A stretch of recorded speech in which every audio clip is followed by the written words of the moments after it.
আল্লাহ রাব্বুল আলামিন বলছেন, ইয়া আইয়ুহাল্লাযীনা আমানু, মানুষের মধ্যে থেকে যারা ঈমান এনে ফেলেছো, আল্লাহ রাব্বুল আলামিন প্রত্যেকটা ঈমানদারকে ডাক দিয়ে বলছেন, ও হে ঈমানদারেরা, লা তাদখুলু বুয়ুতান গায়রা বুয়ুতিকুম, তোমরা একে অন্যের বাড়িতে প্রবেশ করবা না।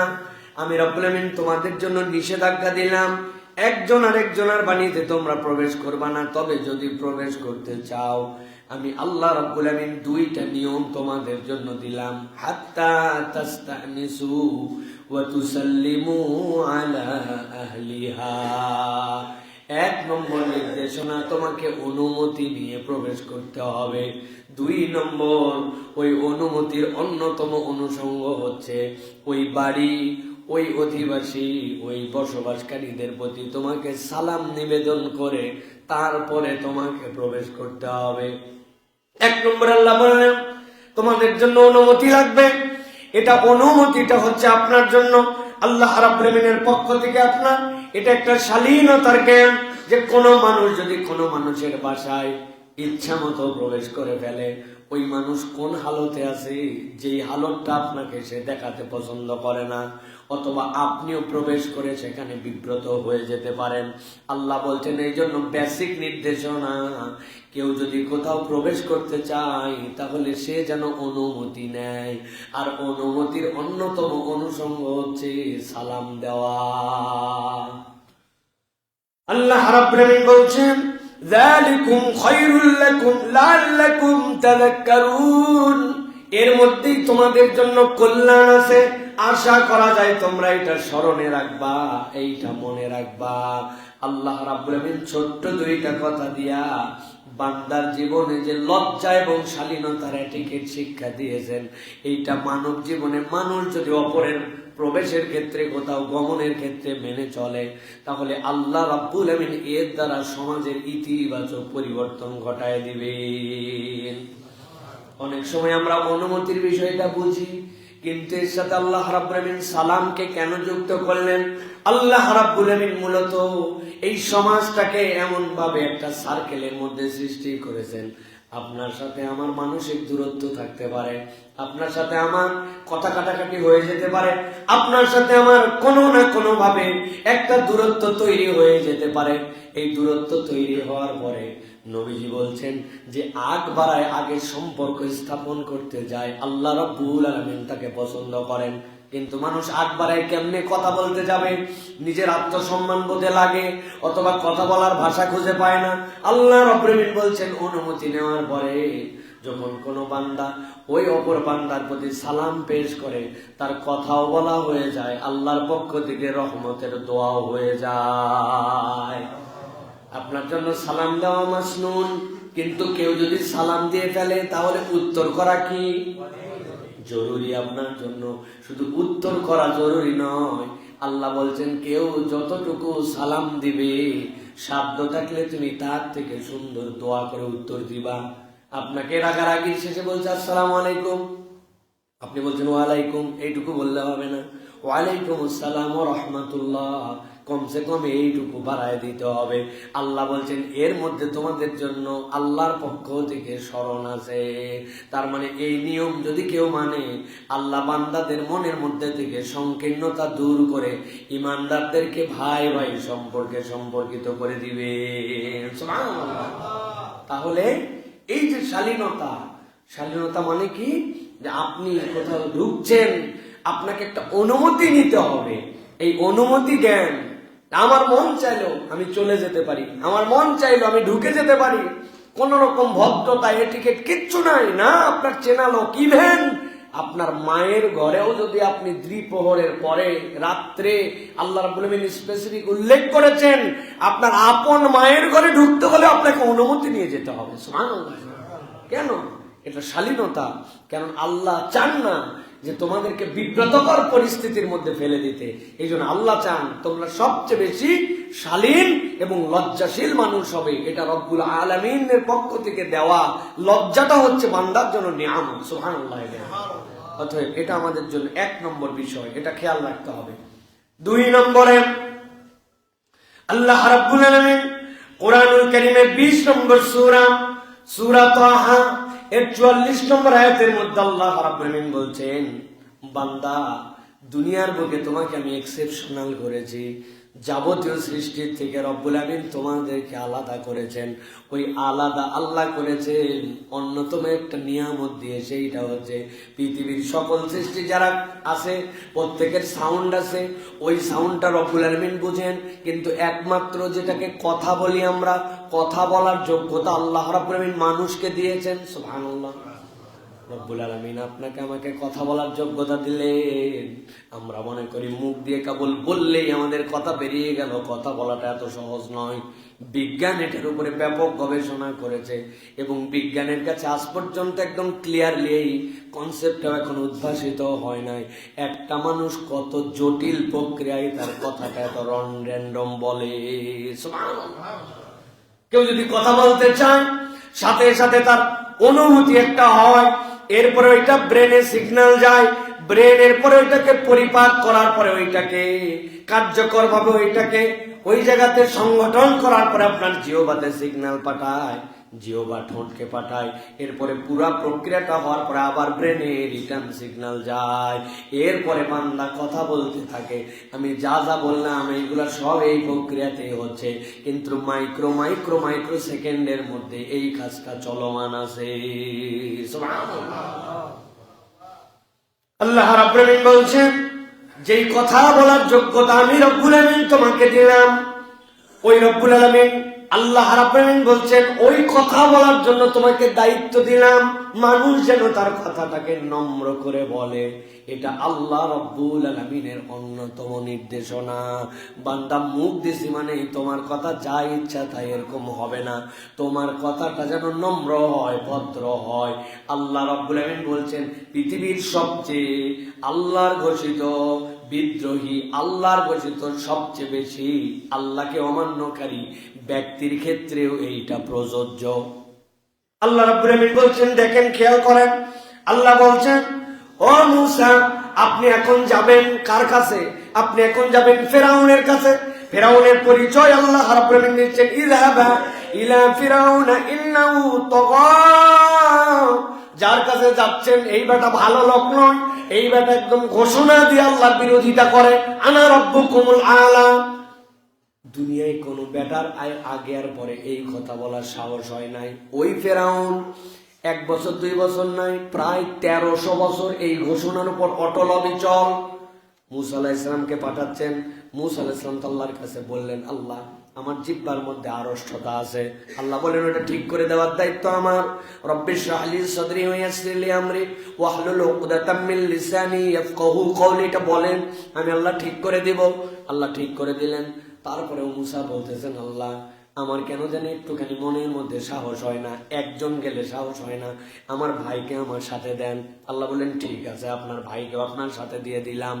আল্লাহর পয়গম্বর হওয়ার পরেও কত বড় অপরাধী, কত বড় দাপটওয়ালা, যেই জন্য মূসা আলাইহিস সালামের মতো গরম নবীও বলছেন, আল্লাহ আমি আমার ভাইকে নিয়ে যেতে চাই। মূসা আলাইহিস সালামের ঠেলা আছে কিন্তু আলাদা, নরমাল নবী নন, এক্সেপশনাল নবী আল্লাহ। আল্লাহ রাব্বুল আমিন বলছেন, ইযহাবা ইলা ফিরআউন, আপনি ফেরাউনের কাছে যান, আপনারা দুইজন। ইন্নাহু তাগা, সে আল্লাহ রাব্বুল আলামিনের পথ থেকে বিচ্যুত।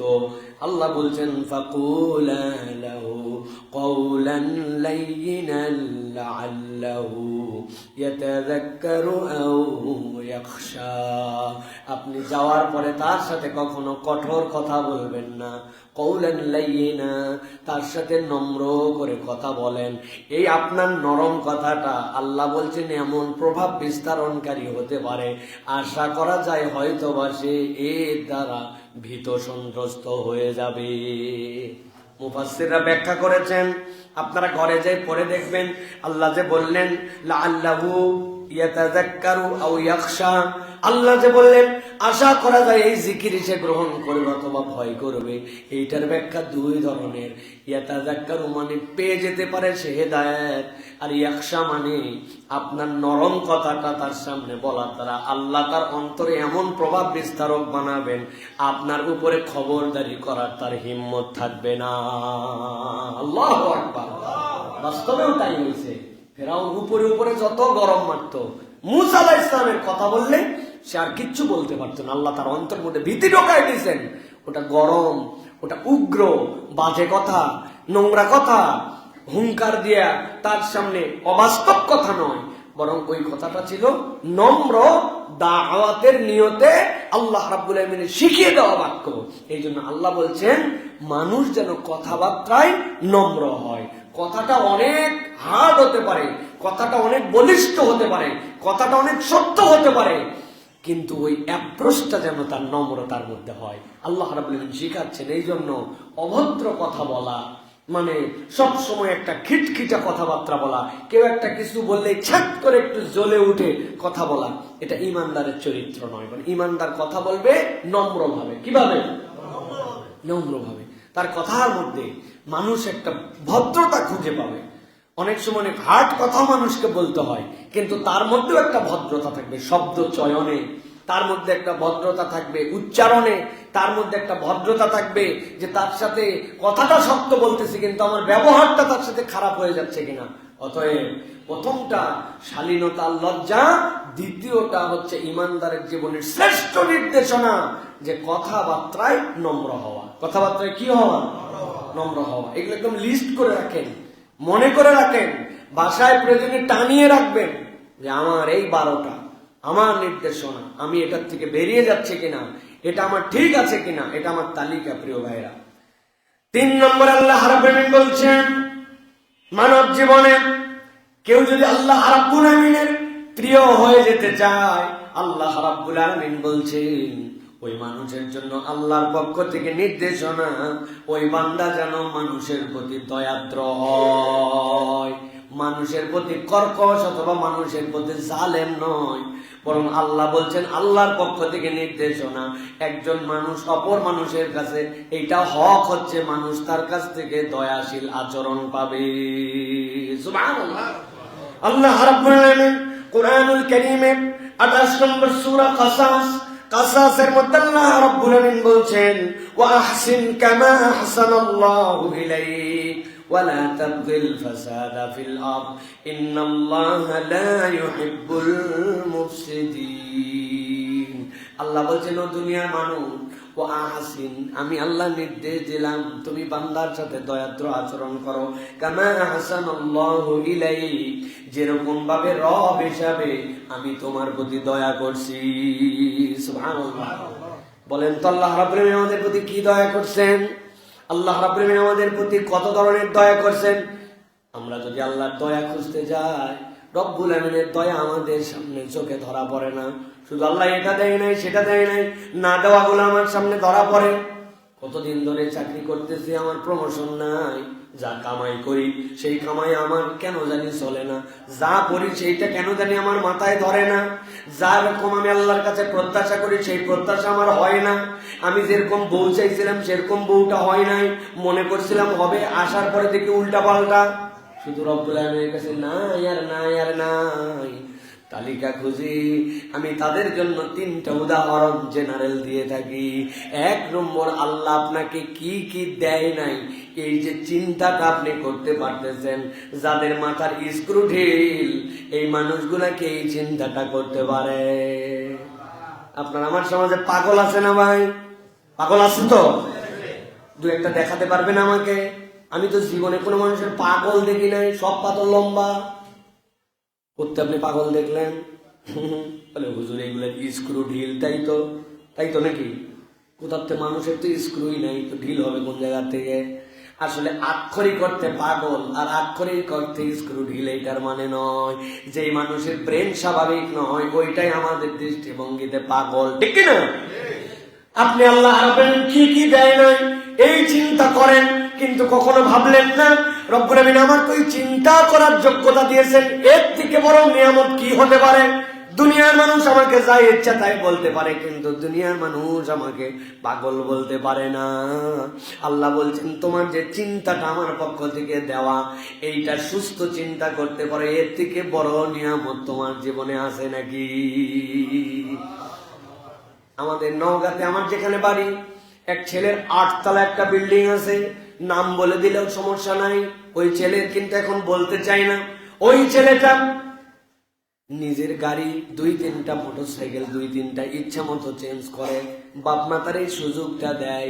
কেননা ওই ছেলেটা নিজের নামে এরকম বাড়ি 8তলা, নিজের এরকম 2-3টা বাইক গাড়ি থাকার পরে মসজিদেও নামাজ পড়তে আসে মাঝে মাঝে, কিন্তু ওই ছেলেটার মাথাটা সুস্থ নয়, স্বাভাবিক নয়। আপনাকে যদি বলা হয় বাড়ি গাড়ি ব্যাংকের অ্যাকাউন্টে কোটি টাকা ঢুকাই দেব, খালি আপনাকে পাগল বানায় দেওয়া হবে, আপনি বস্তা পরে, চটের বস্তা পরে রাস্তাঘাটে ঘুরে বেড়াবেন, দুনিয়ার একটা বান্দাও তার মাথা সুস্থ থাকলে রাজি হবে না, ঠিক কি না? আমার আল্লাহ রাব্বুল এই জন্য বলছেন, ওয়া আহসিন কামা আহসানাল্লাহু ইলাইক, আমি রব তোমাকে যেরকম দয়া করেছি, তোমার দায়িত্ব যে তুমি মানুষের প্রতি এরকম দয়া করো। রবের দয়া যারা খুঁজে পান না, আমি আরো 2টা জিনিস বলে দিয়ে রাখি, সারা জীবন মাথার মধ্যে ঢুকায় রাখবেন। আপনি যে বাথরুমের মধ্যে বাথরুম করেন, বাথরুমের মধ্যে আপনি স্যান্ডেল ব্যবহার করেন তো ভাই, করেন না? মাঝে মাঝে দেখবেন আমাদের ওয়াইফ, আমাদের মা, আমাদের বাড়ির মহিলারা আমাদেরকে বলে, বাথরুমের জন্য একটা জুতা কিনে আনো তো, স্যান্ডেল। কেন? বলে অমুকে পিছলাই গেছিল, আজকে আমার পা পিছলাই গেছিল, হয় কিনা? অথবা যে ফিতাগুলি থাকে, ওই ফিতাগুলা পায়ের তলার মধ্যে কষ্ট দেয়, নিচে ক্ষয়ে যায়। আমি আমার বাথরুমের মধ্যে যাওয়ার পরে কি দৌড়াদৌড়ি করি? দৌড়াদৌড়ি করি তো না, কয়েক কিলোমিটার হাঁটা চলা করি, ভিতরে কুচকাওয়াজ করি, এগুলো তো কিছুই করি না। বাথরুমের মধ্যে আমরা যাওয়ার পরে সর্বোচ্চ 20 ধাপের মধ্যে আমার কাজ শেষ, অথচ 6 মাস লাগে না, বাথরুমের জুতার তলাটা ক্ষয় যায়। অথচ একটা মানুষ তার ওই বাড়ির মধ্যে সারাদিন খালি পায়ে হাঁটে, রাস্তাঘাটে ঘুরে, বাগান করে, মাঠে কাজ করে, ওই মানুষের জীবনের 80% সময় সে জুতা ছাড়া খালি পায়ে পায়ে ঘোরে। আপনার পায়ের তলের জুতা আপনার বাথরুমে প্রত্যেকদিন 20 ধাপও আপনার নাই, 6 মাসে ক্ষয় যায়। কিন্তু রব্বুল আমিন আপনার প্রতি কেমন দয়া করলেন, আপনার আমার পায়ের চামড়াটা, ওই চামড়াটা দিয়ে দুনিয়ার বুকে 70 বছর ঘুরে বেড়ালাম, কোনোদিন পায়ের চামড়া ক্ষয় গেল না। যদি পায়ের চামড়া খোয়াইতো, আমার বয়স তো 40-এর ধাক্কা মারা আমার অবস্থা, এতদিন আমার কোমর পর্যন্ত অন্তত ক্ষয় যাওয়ার কথা, আর আমার শুক্রবারের কাল্লা পর্যন্ত, ঠিক কিনা? রাস্তাঘাটে অন্তত কাল্লা গুলে ঘুরে বেড়াতো। আপনি মনে করেন আমার রব আমার প্রতি কোনো দয়া করে নাই? আল্লাহ যে কেমন দয়া করছে, বান্দা এটা কল্পনার মধ্যে আনতে পারে না, ঠিক কিনা? রব্বুল আলামিনের দয়া এগুলা। আমি তো অনেক সময় বলি, 60-70 বছরের মুরব্বী একটু হাসি দেন তো, করে বের করে হেসে দিছে, দেখেন আমার দাঁত এখনো ঠিক আছে। ছোট্টবেলায় 1-1.5 বছর বয়সে দাঁত উঠছে, আপনার দাঁত ওঠার পরের থেকে ওই দাঁত বাড়তে বাড়তে হাফ ইঞ্চিতে রব্বুল আমিন আপনাকে দাঁড় করায় দিল। রব্বুল আমিন আপনার দাঁতগুলাকে বার করলো না, কিন্তু আপনি কল্পনা করেন বৃহস্পতিবার শুক্রবার আসলে আপনার নখগুলা কাটা লাগে। কোন আল্লাহ ম্যানেজমেন্টে আপনার নখকে বাড়ায় আর দাঁতকে বাড়ায় না? আপনি একবার হিসাব করলেন না, চুল না কাটলে আমার হয় না। আর এই যে আমার গোফ, যে গোফের থেকে মাত্র 4 আঙ্গুল উপরে আমার চোখ আর ভুরুর চুল কোনোদিন কাটা লাগলো না, আর 8 দিনে গোফ না কাটলে এলোমেলো হয়ে যায়। আল্লাহ বলছেন, ও আহসিন কামা আহসানাল্লাহু ইলাইক, তোমার রব যে তোমাকে কত ধরনের দয়া দিয়া রাখছে বান্দা, তুমি কল্পনার মধ্যেও আনতে পারো নাই। এই জন্য রবের দয়া বিবেচনা করে তোমার দায়িত্ব হচ্ছে মানুষের প্রতি দয়া করা। সুবহানাল্লাহ, আমার রব আমাকে দয়া করছেন, আপনি দয়ার বিবেচনাটা করেন। আমার গাড়ি ওয়াইফাই হঠাৎ করে চলাচ্ছে, বলে বেটা পানি দাও, দিয়ে পরিষ্কার করে, বলো ট্যাঙ্কির পানি ফুরাই গেছে, এখন পানি না দিয়া যদি ঘুষি আরো গ্লাস ময়লা হয়ে যাবে, নেমে আবার রিজার্ভ ট্যাঙ্কির মধ্যে পানি দেওয়া লাগবে, দিয়ে গ্লাস পরিষ্কার করা লাগবে। জীবনে কয়বার ট্যাঙ্কিতে পানি দিয়েছেন? প্রত্যেকদিন যে 22,000 বার চোখের পলক ফেলতেছেন, কোথায় পানি দেয়? কে পানিটা দিয়ে দেয়? হ্যাঁ, শুকনা চোখে 2-4 বার এরকম যদি ঘষা খাইতাম, চোখের অবস্থা টের পাইতাম আমরা। কোত্থেকে ওই পানি আসলো? 70 বছর 80 বছর বাঁচলাম, জীবনের চোখের জন্য পানি নিয়ে চিন্তা করতে হলো না। 22,000 বার প্রত্যেকদিন পলক ফেললেন আপনি, কেমনে সম্ভব এটা? আল্লাহ বলছেন, আমি রব তোমার প্রতি দয়া করছি, এগুলো একটু খুঁজে খুঁজে তুমি মানুষের প্রতি একটু দয়াদ্র হও, এটা তোমার জন্য বেসিক আচরণ। এই আচরণ যদি না নিতে পারো, তাহলে আল্লাহ যে দয়া করছেন তার প্রতি তোমার কৃতজ্ঞতা আদায় হবে না। খালি বলি আমি আলহামদুলিল্লাহ আলহামদুলিল্লাহ, তাও এটা ঠোঁট দিয়া, মন থেকে না, বেসিক আলহামদুলিল্লাহ। আল্লাহ আমার প্রতি যে দয়া করছেন ওটার কৃতজ্ঞতা আদায়া মানুষের প্রতি দয়া করা। সুবহানাল্লাহ। নবী সাল্লাল্লাহু আলাইহি ওয়াসাল্লাম বলছেন ইরহাম মান ফিল আরদ ইরহাম মান ফিস সামা, জমিনওয়ালার উপর দয়া করো, আসমানওয়ালা তোমার প্রতি দয়া করবেন। অতএব বান্দার জীবনে 1 নম্বর লজ্জাশালীনতা, 2 নম্বর নম্রতা, 3 নম্বর যে ওই বান্দা মানুষের প্রতি দয়া করবে। কার প্রতি? মানুষের বাহিরেও বান্দার দয়া আছে, যাবতীয় সৃষ্টির প্রতি তার একটা দয়া থাকবে, সৃষ্টির প্রতি তার একটা মায়া থাকবে। আমি অনেকদিন আগে একটা কথা বলছিলাম, বলার পর অনেকে নিতে পারে নাই। এই যে গাছপালা, এইগুলোর নেচার কি? এইগুলোর নেচার সে মাটির সাথে লেগে বড় হবে, তাই না? মাটির সাথে আল্লাহ অটোমেটিক তার একটা সংযোগ দিবেন, ওই জায়গাতেই সে বড় হবে, যেই জায়গা থেকে সালোক সংশ্লেষণ প্রক্রিয়ায় নিচ থেকে তার খাদ্য নিবে, উপর থেকে তার রৌদ্র নিবে, ওই জায়গাতেই সে বড় হবে। এখন আপনি কোনো একটা গাছ শখ করে বেলকুনিতে পুষতেছেন, আপনি কোনো একটা গাছ ছাদের উপরে তুলে নিয়ে গেছেন, গাছটাই সে আমি। এখন আমি যদি ওই গাছটায় পানি না দিয়া, আমি বাড়ির থেকে চলে গেছি, আমার বেলকনিতে গাছ পানির অভাবে শুকায় মরে চলে যাচ্ছে, আল্লাহর কাছে ওই গাছ বিচার চাইতে পারে আপনার নামে। আল্লাহ, আমি তো বলি নাই যে আমি ওর বারান্দায় উঠবো, আমি তো ন্যাচারালি যে জায়গায় হওয়ার কথা সেখানে থাকতাম, কিন্তু জেসে পরে ছাদে তুলছে, কিন্তু আমার পানি না খাওয়ায় মারছে। আল্লাহর সৃষ্টির প্রতি দয়া, এটা খুব গুরুত্বপূর্ণ। এই জন্য প্রিয় ভাইরা, ছোট্ট থেকে বড় সব জায়গায় এটা আছে। কয়েকদিন আগে এক বাসায় গেছি, যাওয়ার পরে বললাম, আপনার অ্যাকুরিয়াম এত বড়, কিন্তু আপনার মাছ নাই কেন? বলছে, হুজুর অনেক মাছ ছিল, কিন্তু এই এলাকায় মাছের খাবার পাওয়া যায় না, এই জন্য মাছগুলাকে খাবার দিতে পারি না, না খায় খায় মরে গেছে, ঢাকার থেকে খাবার আনতে হয়। কি সাংঘাতিক কথা, চিন্তা করেন, ছোট্ট বিষয়, কিন্তু উনি খাদ্য আনতে পারে নাই, চোখের সামনে না খায় মরে যাচ্ছে। আমি বললাম, ভাই মাছের খাবারই মাছকে খাওয়াতে হবে, কে বলছে? ওর মাছার জন্য তুমি ভাত দিতে পারতেন, চাল দিতে পারতেন, ও খাইয়া মরুক, কিন্তু আপনি না খাইয়ে মারলেন কেন? বিষয়টা ছোট্ট, কিন্তু হিসাব করে দেখেন সূক্ষ্ম। আল্লাহর সৃষ্টিকে আপনি কষ্ট দিয়ে ফেলছেন, আপনার দায়িত্ব তো এটা দেয় নাই আল্লাহ যে আপনার ঘরের মধ্যে অ্যাকুরিয়াম নেওয়া লাগবে, নিছেন আপনি, এখন ওর জিম্মাদার। ছোট থেকে বড় তাহাজ্জুদ গুজার আল্লাহর বান্দি, বিড়ালকে ছেড়েও দেয় নাই, খাবারও দেয় নাই। নবী বলছেন জাহান্নামে, বুখারীর হাদিস, বুখারীর হাদিস, যে তাহাজ্জুদের নামাজ পড়ে নিশ্চয়ই সে 5 ওয়াক্ত পড়ে না, তাই তো না? 5 ওয়াক্ত পড়ার পরে না তাহাজ্জুদ। আল্লাহ নবী বলছেন তাহাজ্জুদ গুজার নারী বিড়ালকে ছেড়েও দেয় নাই, খেতেও দেয় নাই, রাগ করে। আল্লাহ তাহাজ্জুদ কেউ নেন নাই, আল্লাহ বলবেন জাহান্নামে দিয়েছেন তাকে। সাবধান।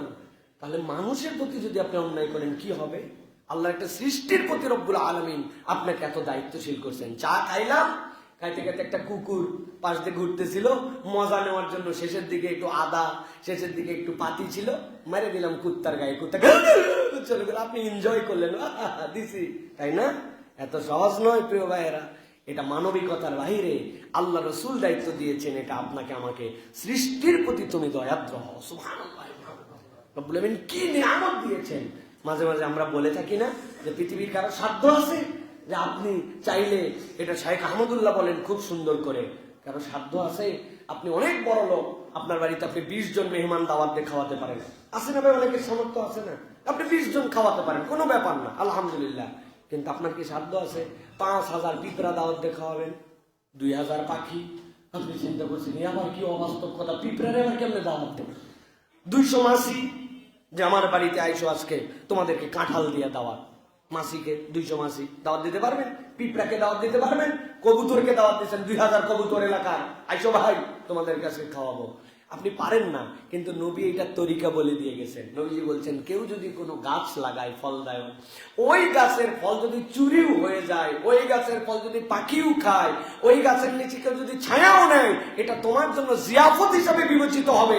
তুমি তোমার ফল পাও নাই, পশু পাখি পিঁপড়া আল্লাহর সৃষ্টি খাইছে, আল্লাহ তোমার আমল নামায় সওয়াব দিয়ে দিবেন। সুবহানাল্লাহ, কি নিয়ামতের সিস্টেম আল্লাহ রাসূল সাল্লাল্লাহু আলাইহি ওয়াসাল্লাম আমাদেরকে শিখাই দিয়ে গেছেন। আল্লাহ রাব্বুল আলামিন, আমার এক বোন আছে, ওই জন্য পেঁপে গাছ লাগালে 2-3টা পেঁপে সে কোনোভাবে পাকতে দিবে না, ওইগুলা পাখির জন্য খাবার। জানলার সামনে সুন্দর করে এতগুলা তুলা বাইন্ধে রেখে দিবে, পাখিরা ওখান থেকে ধরতে নিয়ে যায়, তার ঘর বানাবে। এটা মানবিকতা। আল্লাহ বলতেছেন দয়া করো, এটা তোমার দায়িত্ব। যার অন্তরে দয়া নাই তার অন্তর ঈমান নাই, তার অন্তর ঈমানের পূর্ণতা নাই। এটা হচ্ছে আমাদের জন্য 3 নম্বর। 4 নম্বরে, সংকটের অবস্থা আপনার জীবনে আসবে, কিন্তু সংকট কালেও আল্লাহর প্রতি অটল অবিচল থাকা।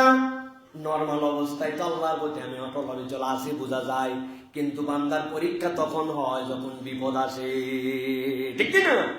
আল্লাহ রাব্বুল আলামিন বলছেন এই জন্য সূরা লোকমানের 17 নম্বর আয়াতের মধ্যে, কোরআনের 25 নম্বর সূরা, ইয়া বুনাইয়া আকিমিস সালাতা ওয়া'মুর বিল মা'রুফি ওয়ানহা আনিল মুনকার ওয়াসবির আলা মা আসাবাক ইন্না যালিকা মিন আজমিল উমুর। হযরতে লোকমান হাকিম তার সন্তানকে নির্দেশনা দিচ্ছেন, ও আমার বাছাধন, আমি আল্লাহর পক্ষ থেকে তোমার কাছে চিন্তা ভাবনা করে জানাচ্ছি, তোমার কাজ হবে তুমি কখনো নামাজ ছাড়বা না, সৎ কাজের আদেশ বন্ধ করবা না, অন্যায় দেখলে অন্যায় থেকে ফিরাবা। আর আমি বললাম ওয়াসবির মা আসাবাক, তোমার উপরে যখন কোনো বিপদ এসে যায় ওইটার উপরে ধৈর্য ধরো। আর আমি লোকমান বলতেছি এই কাজটা সহজ নয়, সহজ নয়। ইন্না যালিকা মিন আজমিল উমুর, মানব জীবনের সবচেয়ে কঠিন কাজ হচ্ছে বিপদের সময় আল্লাহর প্রতি অটল অবিচল থাকা। বিপদ আসছে, কথাবার্তা এলোমেলো হয়ে যায়। আমি তো প্রত্যেক মাহফিলে উদাহরণ দেই, ধান নেড়ে দিছে, ওই দিনে একটুখানি আকাশ ঘোলা হয়ে আসছে, ওই মহিলা বিরাট ইমানদার, ফজরের নামাজও পড়ছে, জোহর পরেও ধানের কাছে আসছে, আসার পরেও বলতেছে আল্লাহ তো আর দিন পায় না, আমি যেই দিন ধান শুকোতে দেই ওই দিনই খালি আল্লাহ বৃষ্টি দেওয়া লাগে, আল্লাহ লোক খুঁজে পায় না, যত অসুখ আমার বাচ্চাটা। ইমানদার, ইমানদার নিজেকে ঘোষণা দিচ্ছে আল্লাহ। এই জন্য কোরআনুল কারীমের মধ্যে বলছেন বিপদে তুমি আল্লাহর প্রতি অটল অবিচল থাকো। এটা সহজ বিষয় নয়, এটা একটা সিকুয়েল আছে, ভালো করে খেয়াল করেন। আপনি যদি সালাত আদায়কারী হন, সৎ কাজের আদেশদাতা হন, অন্যায় থেকে ফিরান, তবেই আপনার মধ্যে এই তবিয়ত তৈরি হবে, হুদামিসা এটা তৈরি হবে না। বেনামাজি কখনো প্রকৃত আল্লাহর উপর সবর করতে পারে না। তুমি নামাজই ঠিক মতো আদায় করো না, তুমি আবার কিসের সবর করো, ঠিক না? আমি নামাজ পড়ি না, ইমান ঠিক আছে, তুই এটা বলদ, একবারে ডাইরেক্ট বলদ। নামাজ পড়ে না, ইমান ঠিক আছে, তোমার নামাজ ইমানের বেসিক। তুমি বলতেছো আমার বাড়িতে ছাপ দেওয়া আছে কিন্তু কোনো খুঁটি নাই, মানুষ বলবে তুই পাগলা। তোমার বাড়িতে ছাদ আছে, তোমার বাড়িতে কোনো ওয়াল নাই, প্রাচীর নাই, খুঁটি নাই, তুমি আসমান বানাইছো নাকি? তোমার এটা আসমানের স্রষ্টা আল্লাহ, দুনিয়াবাসী পারে না। তো আপনার নামাজ নাই, আপনার ইসলামই নাই, ইসলামের খুঁটি আপনার নামাজ, আপনি কেমনে বলেন? তাহলে সৎ কাজের আদেশের ফিতরাত থাকতে হবে, অন্যায় থেকে ফিরানোর টেন্ডেন্সি হৃদয়ে রাখতে হবে। আমি দেখে ভাই হুদামিসা ঝামেলা বাড়ানোর দরকার নেই, এই সকল গুণ আমি ভালো আছি, নিজে বাঁচলে বাপের নাম, এটা হচ্ছে ইসলামের কনসেপ্ট না। ইসলামের কনসেপ্ট হচ্ছে সবাই মিলে বাঁচলে তারপরে আমার বাপের নাম, আমি খালি নিজে বাঁচলে বাপের নাম হয় না। ইসলাম আপনাকে এই জন্য সৃষ্টি করে নাই, কুনতুম খায়রা উম্মাতিন উখরিজাত লিন-নাস, আপনাকে মানুষের জন্য তৈরি করা হয়েছে, আপনাকে নিজের জন্য বানানো হয় নাই।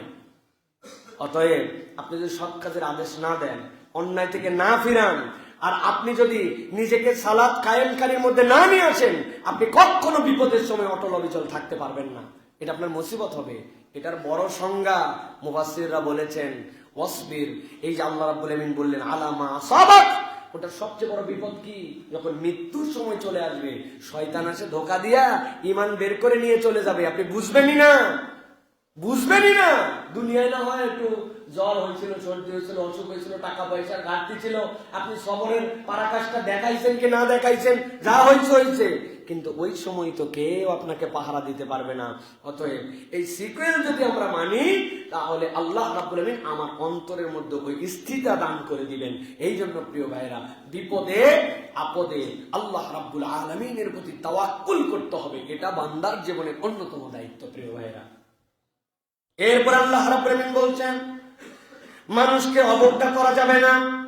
দুনিয়ার বুকে মানুষ যদি মানুষকে অবজ্ঞা করে, হয়তো তাকে সম্মান করে কি করে না ভিন্ন কথা, কিন্তু অবজ্ঞা করে, মানুষকে যদি অবজ্ঞা করে মানুষ, তাহলে ওই বান্দা যে আল্লাহর কাছে বিপদের সময় স্থিরতার যে শক্তি অর্জন করবে, ওই শক্তিটা তার মধ্যে আর থাকবে না। এই জন্য আল্লাহ রাব্বুল আমিন সূরা লোকমানের মধ্যে আবার নির্দেশনা দিয়েছেন, লোকমান আলাইহিস সালামকে দিয়ে তার সন্তান তথা আমাদেরকে আল্লাহ জানাচ্ছেন। কোরআনের 31 নম্বর সূরা, এই সূরার 18 নম্বর আয়াতের মধ্যে আল্লাহ রাব্বুল আমিন বলছেন ওয়ালা তুসাইর খাদ্দাকা লিন-নাস ওয়ালা তামশি ফিল আরদি মারহা ইন্নাল্লাহা লা ইউহিব্বু কুল্লা মুখতালিন ফখুর। আল্লাহ বলছেন, ও লোকমান, আপনি বলে দেন কিয়ামত পর্যন্ত মানুষের জন্য আল্লাহ কোরআনের মধ্যে এটা কোট করে তুলে রেখে দিলেন। লোকমান আলাইহিস সালাম থেকে কালো মানুষ, বেটে মানুষ আল্লাহর দুনিয়ার সৃষ্টিতেই কম ছিল। ওই মানুষটাকে কেউ দেখলে কেউ আমলে দিত না, কিন্তু আল্লাহ রাব্বুল আলামিন এরকম একটা বেটে, এরকম একটা কালো মানুষকে, যিনি পয়গম্বর নন, কিন্তু তার এই হিকমত আল্লাহ এমন ভাবে তার মধ্যে দিয়েছিলেন, আল্লাহ কিয়ামত পর্যন্ত আপনার আমার জন্য দিক নির্দেশনা বানালেন তার কথাগুলাকে। আল্লাহ বলছেন, ওয়ালা তুসাইর খাদ্দাকা লিন্নাস, আপনি আপনার গালকে কখনো মানুষের জন্য গালি কারক হিসাবে বানাবেন না। 2 নম্বর, ওয়ালা তামশি ফিল আরদি মারহা, এই জমিনের বুকে ভাব সাপ দেখায়া জমিনের বুকে দাম্ভিকতা নিয়ে চলবা না। তাহলে মুখটাকে গালি এই মুক্ত করে দিতে হবে, যে মানুষকে আমি একদম হেয় করি, মানুষকে অবজ্ঞা করি। অবজ্ঞার ক্ষেত্র কয়টা? 2টা, একটা কথায় আর একটা হচ্ছে আচরণে। আল্লাহ বলতেছেন, কথাটা তোমার যেন কখনো মানুষকে হেয় করে না হয়, মুখ ভর্তি গালি, কথা বললে অবজ্ঞা, ধরনটা এমন যে মানুষকে গুনেই না, এরকম একটা ভাব নিয়ে চলাফেরা করে। আর 2 নম্বর, মোশান, চলাফেরা, দাম্ভিকতা, ভাব ভঙ্গি, এটাতে বোঝা যায় আল্লাহ বলছে, ওয়ালা তামশি ফিল আরদি মারহা, অহংকার করে এই জমিনে চলো না। আল্লাহ বলছেন, ইন্নাল্লাহা লা ইউহিব্বু কুল্লা মুখতালিন ফখুর, আল্লাহ প্রত্যেক অহংকারীকে আল্লাহ রাব্বুল আলামিন ধ্বংস করবেন, অপছন্দ করেন। আল্লাহ রাসূল সাল্লাল্লাহু আলাইহি সাল্লাম থেকে হাদিসে কুদসির মধ্যে আসছে, আল্লাহ রাব্বুল আলামিন বলছেন যে অহংকারটা হচ্ছে রিদাই, এটা হচ্ছে আমার চাদর, আমার চাদর ধরে তোমরা টানাটানি করো না। তুমি মানুষ কি, তুমি যে তুমি অহংকার করবে, ভাব দেখাবে। এই জন্য প্রিয় ভাইরা, আমরা কিন্তু না চাইলেও অনেক সময় আমাদের আচরণ, বাচন ভঙ্গি, চলাফেরায় অহংকারের প্রকাশ পেয়ে যায়। সুন্দর জামা কাপড় পরা, সেজে গুজে চলা, এটা অহংকার নয়। সাহাবী বলছেন, ইয়া রাসূলুল্লাহ, আমার তো নতুন জুতা পরতে ভালো লাগে, জামা কাপড় তো সুন্দর পরতে ভালো লাগে, এটা কি অহংকার? নবীজি বলছেন, না, অহংকার ওইটা তুমি জেনে বুঝে সত্যকে অস্বীকার করো, আর তুমি তোমার তুলনায় মানুষকে নিচু ভাবো, ওইটা অহংকার। একটা মানুষ সুন্দর জামা কাপড় পরতেই পারে, কিন্তু এটা পরছে আমি, বাকিরা নিচু। অথবা আপনি জেনে বুঝে হককে, ইসলাম এইটা, সত্য এইটা, আপনি হ্যাডম দেখায় বলছেন মানলাম না, তাহলে ওইটা হচ্ছে অহংকার। এক অহংকারীকে আল্লাহ রাব্বুল আলামিন এমন ভাবে আমাদের সামনে শিক্ষা দিয়ে দিলেন, আমরা যদি তারপরেও না শিখি। আমি তো বলছি, এক কথা বলা আর এক কথা না বলায় পুরো প্রেক্ষাপট চেঞ্জ হয়ে গেছে। কি ভাই, কি বলায় আপনারা জানেন, সেটা কি বলায় জানেন, কিন্তু কি না বলায় যদি বলতো ভুল হয়ে গেছে, ক্ষমা চাচ্ছি, তাহলে কিন্তু এই প্রেক্ষাপট সৃষ্টি নাও হতে পারতো, ঠিক কিনা? একটা অহংকার করে কথা বলছে, আরেকটা অহংকার করে বলে নাই। যদি বলতো মাপ চাই, ভুল হয়ে গেছে, ক্ষমা চাই, আমাকে মাফ করে দেন, মানুষ তখন চিন্তা করছে ভুল স্বীকারই করছে, তারপরেও লেগে যাবো ওর পিছে। মানুষ কিন্তু এইরকম এতটুকু মানুষ তখন এই জেদ নাও চাপতে পারতো। অতএব কথা বলা এবং বলার পরে ক্ষমা না চাওয়া, এটা কিন্তু সাংঘাতিক বিষয়। এই জন্য প্রিয় ভাইয়েরা, আমরা আমাদের আচরণে, আমাদের কথায় যেন আমরা অবশ্যই অবজ্ঞার দৃষ্টিভঙ্গি কাউকে না দেখায়। আপনার সাথে মতের ভিন্নতা থাকতে পারে, তার সাথে থাকতে পারে না ভাই, আপনার সাথে মতদ্বৈততা তার থাকতে পারে না, কিন্তু আপনি যদি অবজ্ঞা করেন, এটা খুব সাংঘাতিক। আমার কাছে একটা প্রশ্ন আসছে, একজন বলছে মিজানুর রহমান আজহারি মাথা এনে দিতে পারলে 10 লক্ষ টাকা পুরস্কার দেওয়া হবে। বলছে আলেমদের মধ্যে এত হিংসা বিদ্বেষ কেন? ইসলামের নবী কি আপনাদের এক একজনের এক একটা? প্রিয় ভাই, আক্ষেপ করে লিখেছে, ভাই বিগত 4-5 বছর আগে একটা কথা বলেছিলেন, সেই কথাটা হয়তো শব্দ চয়নে ভুল ছিল, কিন্তু আপনাকে বুঝতে হবে যে আপনি যদি রাসূলুল্লাহ সাল্লাল্লাহু আলাইহি সাল্লামকে কোনো অপমান করতে চান, তাহলে আপনার ইন্টেনশনটা অনেক জরুরি। আপনি মুসলমান, আপনার শব্দ চয়নে ভুল হয়েছে, আপনি ক্ষমা চেয়েছেন, আল্লাহ রাব্বুল আলামিন মাফ করে দিবে আপনাকে। আপনার ইন্টেনশন নবীকে অপমান করা নয়, বক্তব্যে বাচন ভঙ্গিতে সেটা প্রকাশ পাইছে, এটা তাহলে নবী বিদ্বেষ নয়, এটা নবী করিম সাল্লাল্লাহু আলাইহি ওয়াসাল্লামের সাথে বেয়াদবি নয়। হ্যাঁ, আমি বলছি আমারটাই ঠিক, তোমরা যা বলো আমি 1000 বলার পরেও ওটার থেকে সরব না। আমি উল্টা ওটার উপর ক্লারিফাই করতেছি, তাহলে বোঝা যাবে যে আচরণে বেয়াদবি আছে। কিন্তু কোন একটা মানুষের কথা বেরিয়ে গেছে, বেরিয়ে যাওয়ার পরে উনি বলছেন যে এই কথাটা আমার মূল কথা নয়, এভাবে কথা বলাটা উচিত হয় নাই, আমার কথা দ্বারা যদি কেউ আঘাত পেয়ে থাকেন আল্লাহর হস্তে ক্ষমা করবেন। 5 বছর আগের কথা। এখন আপনি কৌশলে অন্তর্বর্তী আপনার হিংসা, আপনি জনপ্রিয়তা সহ্য করতে পারেন না, আপনি মানুষ তার দ্বারা হেদায়েত পাচ্ছে এটা দেখতে পান না, আপনি তার গ্যাদারিংকে সহ্য হয় না, some some some dot dot dot dot dot আমি জানি না কোনগুলা, কিন্তু আপনি ওইটাকে পুঁজি বানাইছেন। বানাই কি বলতেছেন? এই লোক নবী বিদ্বেষী, এই লোক নবীকে অপমানকারী, এই লোক নবী সাল্লাল্লাহু আলাইহি ওয়াসাল্লামের ব্যাপারে বাজে বক্তব্যকারী, ইচ্ছা করে নবীকে অপমানকারী। তাহলে ইচ্ছা করে নবীকে অপমানকারী মানে শাতিমুর রাসূল। এখন শাতিমুর রাসূল বানায়া আপনি বলছেন তার কল্লা কাটে ফেলতে হবে। আপনি কত নাস্তিক চলে গেল, কত নবী বিদ্বেষী চলে গেল, ডাইরেক্ট যারা ইসলামের বিপক্ষে কথা বললো, যারা শাহবাগী মাহবাগী অমুক তমুক নামে ব্লগ লেখে রাসূলুল্লাহ সাল্লাল্লাহু আলাইহি ওয়াসাল্লামের শানে তার স্ত্রীদের ব্যাপারে এমন নিকৃষ্ট কথা বললো কোন মুসলমান পড়তে পারবে না, ওই কথার সময় আপনার বক্তব্য আসলো না। আর 5 বছরের কথাকে, ভুল ইন্টেনশন ছাড়া কথা বের হয়ে যাওয়া কথাকে আপনি পুঁজি করে এখন কারো বিপক্ষে কল্যাণ আর ফতোয়া দিচ্ছেন, তাহলে বোঝা যায় আপনার ইন্টেনশনটা ভিন্ন। আপনি মুনাফিক চরিত্রের মুসলমান, আসল উদ্দেশ্য নবীর সম্মান নয়, আসল উদ্দেশ্য আপনার অন্তরের হিংসা, আপনার অন্তরের চিকিৎসা করা লাগবে, ঠিক কিনা? এত পরিমাণে মানুষ এই বিদ্বেষগুলি ছড়াতে পারে। হ্যাঁ, আমাদের দায়ীদেরকে সতর্ক হতে হবে। আমি কারো পক্ষে দালালি করতেছি না, আপনি মনে করেন না যে আমি লোকের পক্ষে দালালি করে আমি কথা বলতেছি না। তিনি আমার বন্ধু মানুষ, তিনি আমাদের একসাথে চলাফেরা করি, তার মানে তার ভুল আমার চোখে ধরলেও আমি ধরি না, না ধরলেও ধরি না। ওই চরিত্রের মানুষ অন্তত আমি না, ওই চরিত্রের মানুষ আমি না, এবং আমাদের কারোই চরিত্রের মানুষ হওয়া উচিত না। আমাদের অন্ধ কোনো ভক্তি থাকবে না কারো প্রতি। যতটুকু ভালোবাসা আল্লাহর জন্য, ভুল যদি থাকে কারেকশন করা। আর যেই লোকের কারেকশনের মেন্টালিটি আছে সেই মানুষের থেকে উত্তম মানুষ কেউ হতে পারে।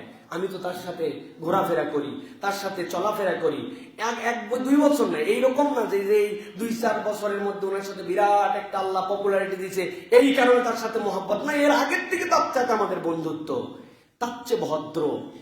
বিশ্বাস করেন, আল্লাহ সাক্ষী রেখে বলতেছি, অনেক মানুষের সাথে তো পুরা দুনিয়ায় ঘুরলাম, অনেক তার থেকে ভদ্র আমাদের জেনারেশনে আমি কোনো মানুষ এখনো খুঁজে পাইনি। মানুষ এত ভদ্র হতে পারে, মানুষ এত বিনয়ী হতে পারে, মানুষ নিজের আত্মস্বীকৃত বিষয়গুলো কারেকশন দিলে এত দিল দিয়ে নিতে পারে, এত সোজা নয়। কোন একটা মানুষ একটু কষ্ট দিলে আমার দিলের মধ্যে সারা জীবন থাকে, অথচ আমি দেখছি তাকে কত মানুষ কষ্ট দেওয়ার পর তার সামনে বসছে, ওনার মধ্যে কোনো একটা প্রকাশই ছিল না। আল্লাহু আকবার। আমারে কবে বলছে ইউনিভার্সিটি থাকা অবস্থায় 2 বন্ধু একসাথে থাকতাম, আমি বলছি দোস্ত এই চিরুনিটা ময়লা আছে একটু সাফ করো না কেন? ওই বলছে যার চুল বড় সে চিরুনি সাফ করবে। আমার চুল বড়, কথা কি ভুল বলছে? আমার দিলে এত কষ্ট লাগছে, হাই হাই আমরা একসাথে চলি, আমার চুল বড়, ছোট দিয়ে তো চিরুনি পরিষ্কারের কথা আমি কখনো কল্পনা করি, অথচ আমার এই কথা বললো 19 বছর আগে এই কথা বলছে। আজকে জুমার দিন তাও মনে হয়েছে, বলে ফেললাম আপনাদের কাছে। আর উনারে এমন এমন লোক এমন কষ্ট দিছে, অথচ তারা সামনে গেলে মনে হয় নাই ভাই এটা মনে রাখছে। সেই মানুষটা 2-1টা কথাই তিনি বলে ফেলছেন, সেটার জন্য ক্লারিফাই করছেন। এখন আবার পুরাতন জেট টেনে নিয়েছে, আপনি ঘোষণা দিচ্ছেন উনার কল্লা দিলে 10 লক্ষ টাকা। আপনি কোত্থেকেই মাসলা পাইলেন? এগুলার বিপক্ষে আইনানুগ ব্যবস্থা নেওয়া উচিত, সবকিছু ছেড়ে দেওয়া উচিত নয়। এদের নামে জিডি করে ধরে নিয়েছে, এদেরকে বিচার করা উচিত। আপনি বিচার নিজের হাতে তুলে নিচ্ছেন মানে আপনার এত বড় সামর্থ্য কে দিল? আপনি ব্লগার দেখতে পান নাই, নাস্তিক দেখতে পান নাই, নবীর স্ত্রী নিয়ে বাজে কথা বলছে তখন আপনার মন্তব্য ছিল না, তাদের আল্লাহর ঘোষণা দেন নাই। আর এই লোক মুসলমান, নিজে আল্লাহর রসুল প্রেমী, নিজের আল্লাহ রসুলের শানে মানে হাজার হাজার তার বক্তব্য আছে, একটা বক্তব্য তার ভুল হয়েছে সেটাকে তিনি ক্লারিফাই করছেন শব্দ চয়নে, তাও আপনি তার কাল্লা নিতে যাচ্ছেন। মানে কি? মানে আপনি 2 নম্বর ধান্দাবাজ। আমাদের তো সন্দেহ হয় যে বাংলাদেশে যেরকম আনসার ডট ডট এরপরে অমুক ডট ডট রিক্সাওয়ালা ডট ডট আসছিল না, এনারা মনে হয় হুজুর ডট ডট, ঠিক না? ওই পক্ষের বাস্তবায়ন করার জন্য এজেন্ডায় নামছে যে কোনোভাবে তো ঠেকানো যাচ্ছে না, এখন আমরা হুজুর ড্যাশ ড্যাশ হয়ে নামি, ঠিক কিনা? আল্লাহদেরকে হেদায়েত দে, তবে হেদায়েত দেওয়ার সাথে সাথে আইনানুগ ব্যবস্থা নিতে হবে। আমরা সরকারের কাছে আবেদন জানাবো, এইরকম কথাবার্তা বলার পরে জনসম্মুখে পাবলিকলি যে কথা যায় ওটার বিচার হওয়া দরকার। এই জন্য প্রিয় ভাইয়েরা, মানুষকে অবজ্ঞা করতে হয় না, মানুষকে অবজ্ঞা করো না। ওই প্রসঙ্গে কিন্তু এই কথা বললাম প্রিয় ভাইয়েরা। এরপরে সংক্ষেপে বলে দেই, দীর্ঘ সময় চলে যাচ্ছে। কণ্ঠস্বরকে নিচু রাখা, আমি যে অবজ্ঞা করব না, এটার প্র্যাকটিস কি?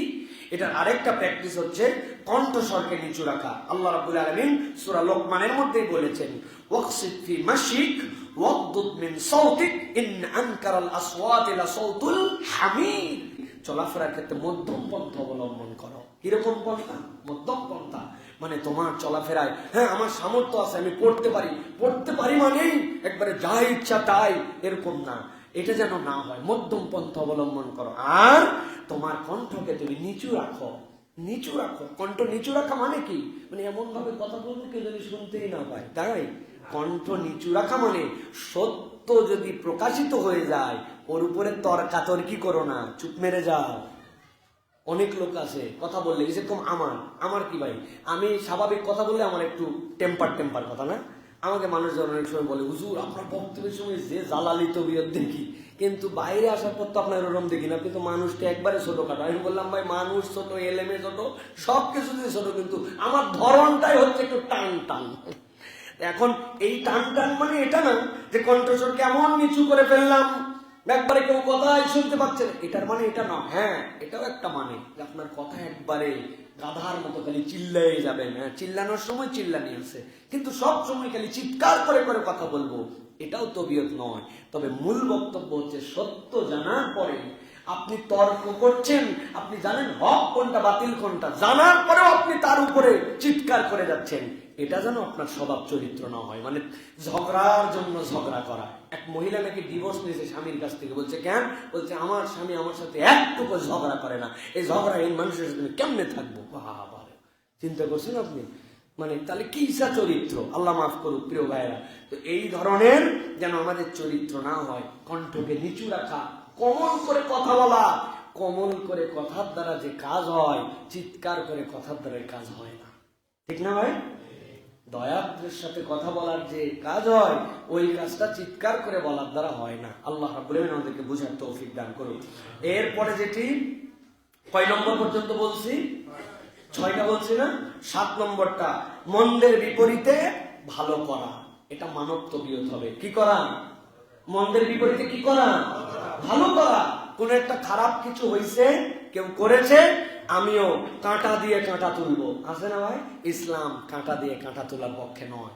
ইসলাম আপনাকে বলছে, ওয়ালা তাস্তাউিল হাসানাতু ওয়ালাস সাইয়্যা ইদফা বিল্লাতী হিয়া আহসান ফাইদাল্লাযী বাইনাকা ওয়া বাইনাহু আদাওয়াতুন কাআন্নাহু ওয়ালিয়্যুন হামীম। আল্লাহ হামিম সিজদার 34 নম্বর আয়াতের মধ্যে বলছেন, ও বান্দারা, আমি তোমার জন্য একটা সূত্র বলে দিলাম। a+b যেরকম সূত্র আছে, a³ b³ এর সূত্র আছে আপনার জন্য। আল্লাহ বলছেন আমি তোমার মানব জীবনে একটা সূত্র ঢুকাই দিলাম। কি সূত্র? আল্লাহ রাব্বুল আলামিন বলছেন, ওয়ালা তাস্তাবিল হাসানাতু ওয়ালাস সাইয়্যা, তুমি ভালো মন্দকে কখনো সংমিশ্রণ করে ফেলো না। ভালো ভালোর জায়গায়, মন্দ মন্দর জায়গায়। ইদফা বিল্লাতী হিয়া আহসান, কোন খারাপ কিছু যদি তোমার সামনে আসে, একটা ভালো কিছুর নজির স্থাপন করে তুমি সেইটাকে সরায়া দাও।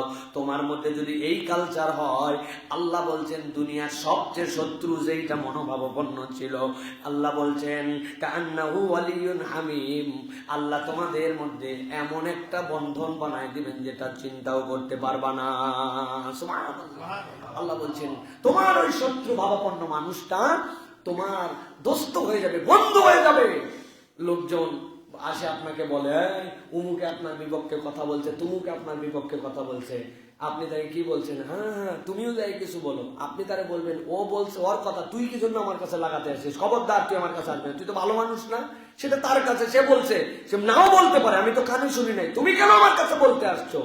এই কথাটা যদি ওই লোকের কাছে কোনোদিন যায় যে ভাই আপনি ওই লোকের বিপক্ষে কথা বলছিলাম, আমি আবার বলতে গেছিলাম, উল্টা এমন ঝাড়া ঝাড়ছে, বলছে ওনার ব্যাপারে আমার হোসনে জন আছে, তুমি আমার কাছে বদমাইশি লাগাতে আসছো।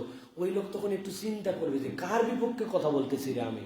এই যে আল্লাহ রাব্বুল আলামিন, এটা একটা উদাহরণ মাত্র, এরকম প্রচুর উদাহরণ দেওয়া যাবে যে আপনার যদি খারাপ কিছু হয় তার বিপক্ষে আপনাকে ভালো কিছুর নজির স্থাপন করতে হবে। বাংলাদেশে একটা ক্ষেত্রে একটা বিপ্লব হয়ে গেছে। আগে মাঠে ঘাটে বন্দরে বিভিন্ন প্রান্তরে বিভিন্ন সিজনে দেখতেন গান বাজনা হই হুল্লু যাত্রা পালা, উমুক তুমুক এইগুলা হতো।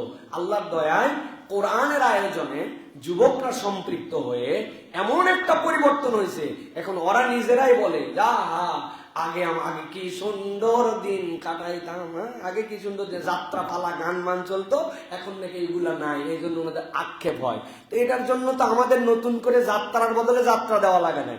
আপনি তার বদলে কোরআনের মাহফিল করছেন, আপনি সিরাতের প্রোগ্রাম করেছেন, ওয়াজ মাহফিল করেছেন, ইসলামিক কনফারেন্স করেছেন, আল্লাহ খারাপটাকে ওখান থেকে দূর করে দিছে। অন্তত অনেকে বলে নামাজ কালাম পরে কম, অমুক করে তমুক করে, ওই ছেলেরা বিড়ি খায় আবার মাহফিল করে। ওরে ভাই, যেই ছেলেগুলা এইটুকু কম আছে, অন্তত ওই ছেলে তো হারাম কাজের মধ্যে যায় নাই, ওই একদিনের ওসিলায় তো ওই ছেলেগুলো ওখান থেকে এটা দূর করছে। তা আপনি এটাকে অ্যাপ্রিসিয়েট করেন, আর ভালোর দিকে কিভাবে আরো প্রোগ্রামিং করা যায় ওই চিন্তা করেন। অর্ধেক গ্লাস পানি দুইটা দৃষ্টিভঙ্গিতে দেখা যায় না, কি বলে বলে অর্ধেক গ্লাস ফাঁকা আর অর্ধেক গ্লাস ভরা, দুইটার কথার মধ্যে কোনো পার্থক্য আছে? আপাত দৃষ্টিতে পার্থক্য নাই, কিন্তু পজিটিভিটির মধ্যে পার্থক্য আছে। আপনি এটার মধ্যে আপনি কি ধরনের দৃষ্টিভঙ্গিতে দেখতেছেন এটার পার্থক্য আছে। ভাই অর্ধেক গ্লাস ভরা মানে বাকি অর্ধেক। এখন একজন ফজর পড়ে নাই, বাকি 4 ওয়াক্ত পড়ছে, বলছে যে তোর তো ফজরই নেই, তোর আবার কিসের নামাজ শুরুই হয় নাই, তো তোর সব শেষ, ঠিক না? আর আপনি যদি বলেন যে ভাই তুই 4 ওয়াক্ত তো পড়েই ফেলছিস, খালি ফজরটা হলেই পূর্ণ হয়ে যাবে, তাহলে এটাও দৃষ্টিভঙ্গি। তো দায়ী দৃষ্টিভঙ্গি হবে এইটা যে আপনি তাকে পজিটিভ জিনিস দিয়ে তাকে আপনি কল্যাণের দিকে নিয়ে আসবেন। আল্লাহ রাব্বুল আলামিন এটা আপনার আমার জন্য দায়িত্ব দিয়েছেন। অতএব মন্দের বিপরীতে ভালো করা, এরপরে পরামর্শ করে কাজ করা। আল্লাহ রাব্বুল আলামিনের নির্দেশনা মানব জীবনের যতগুলা করণীয় আর যতগুলা বর্জনীয় আল্লাহর পক্ষ থেকে সবচেয়ে ইম্পর্টেন্ট তম একটা হচ্ছে পরামর্শ করে কাজ করা।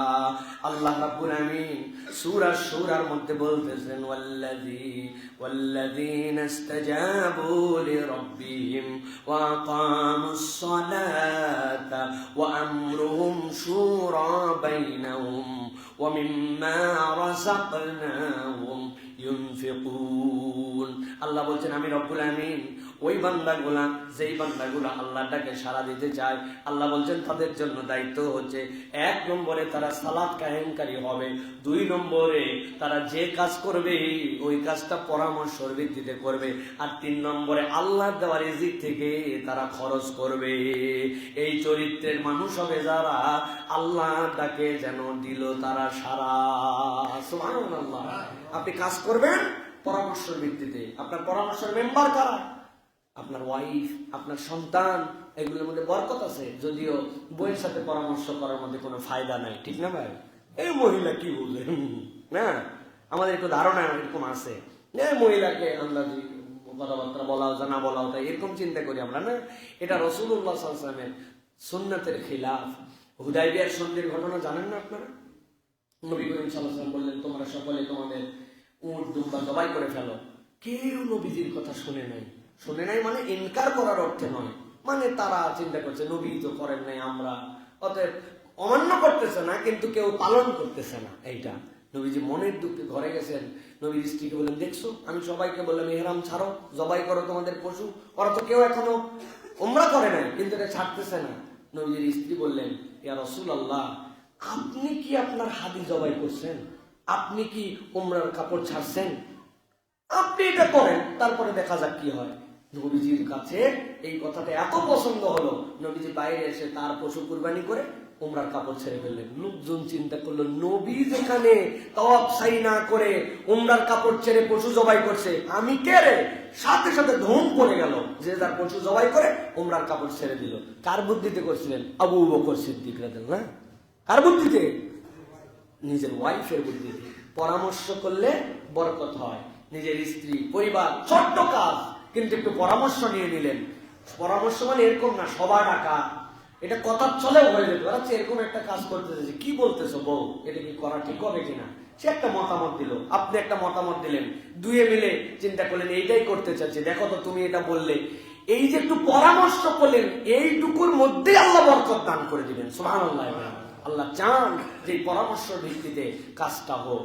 পরামর্শ আল্লাহ রাব্বুল আলামিনের দেওয়া আপনার আমার জন্য একটা সুন্নাহ আমল। এই জন্য এই পরামর্শ করে আমাদের কাজ করার জন্য চেষ্টা করতে হবে। এরপরে সন্দেহ প্রবণতা মানব জীবনের অন্যতম বর্জনীয় কাজ কি ভাই? সন্দেহ প্রবণতা। বলেন না একটু, সন্দেহ প্রবণতা। আল্লাহ কোরআনের কালিমের মধ্যে বলেছেন, কোরআনের 49 নম্বর সূরা, সূরা হুজরাত, মানব জীবনের যত নির্দেশনা, এই নির্দেশনার অন্যতম নির্দেশনাগুলো 3টা সূরার মধ্যে চলে আসছে। সূরা জুমআ, হুজরাত আর সূরা নিসা।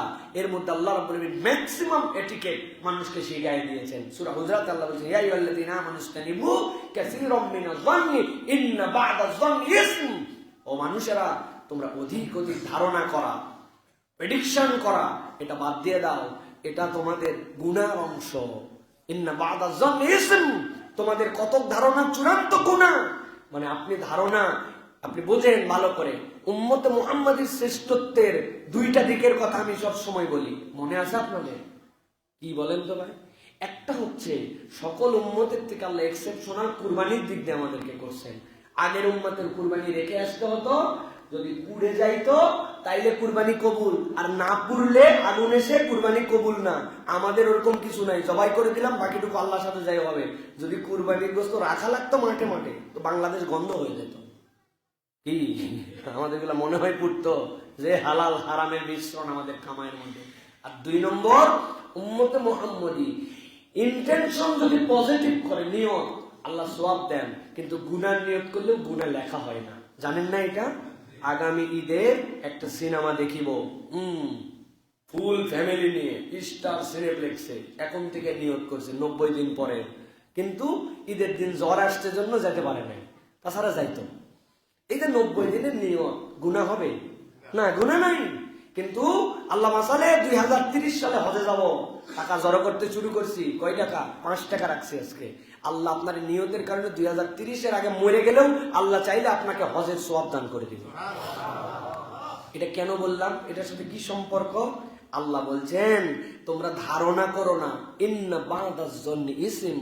এই একটা ক্ষেত্রে বান্দা যদি সন্দেহ করে, মানুষের ব্যাপারে ধারণা করে, আল্লাহ ওটা তোমার জন্য গুনাহ হিসাবে লিখে দিতে পারেন। যে আল্লাহ তোমার অন্যায় নিয়তকেও আল্লাহ তোমার গুনাহ লেখেন না, কিন্তু আল্লাহ সেই আল্লাহ চান না যে তুমি কারো প্রতি সন্দেহ করো, এটা তোমার জন্য গুনাহ লেখা হয়ে যাবে। তুমি কেন সন্দেহ করলে? অন্তরের আমল। অতএব মনে হয় লোকটা খারাপ, মনে হয় এই লোকটা খারাপ, এই যে মনে হয়, ডেঞ্জারাস খারাপ জিনিস এইটা। মানুষের মধ্যে বিদ্বেষ, শত্রুতা, হিংসা, এগুলো তৈরি করার জন্য ওস্তাদ এই আইটেম। অতএব সন্দেহ প্রবণতা থেকে বেরোতে হবে। আমার মা বোন যারা শুনতেছেন, এটা মা বোনদের মধ্যে আরো সাংঘাতিক রোগ। এটা কে কোন উদ্দেশ্যে কি করলো না করলো, উনি সারাদিন খালি টেনশন করতেছে আর সন্দেহ করছে। খবরদার, যারা আমার কথা শোনেন, আমাদের কথা শোনেন, সন্দেহ প্রবণতা এটা অনেক সময় মানসিক রোগগ্রস্ত বানায় দিবে। আপনি মানসিক সাইকোলজিক্যাল প্রবলেমের মধ্যে ঢুকে যাবেন, এত খারাপ। আল্লাহ বলছেন, ইন্না বা'দা-য-যন্নি ইসম। এটা তোমার অন্তরের মধ্যে দাগ ফেলে দিবে। অতএব সন্দেহ প্রবণতা না, সাথে সাথে লা হাওলা ওয়ালা কুওয়াতা ইল্লা বিল্লাহ, আউযু বিল্লাহি মিনাশ শাইতানির রাজিম, আস্তাগফিরুল্লাহল আযীম।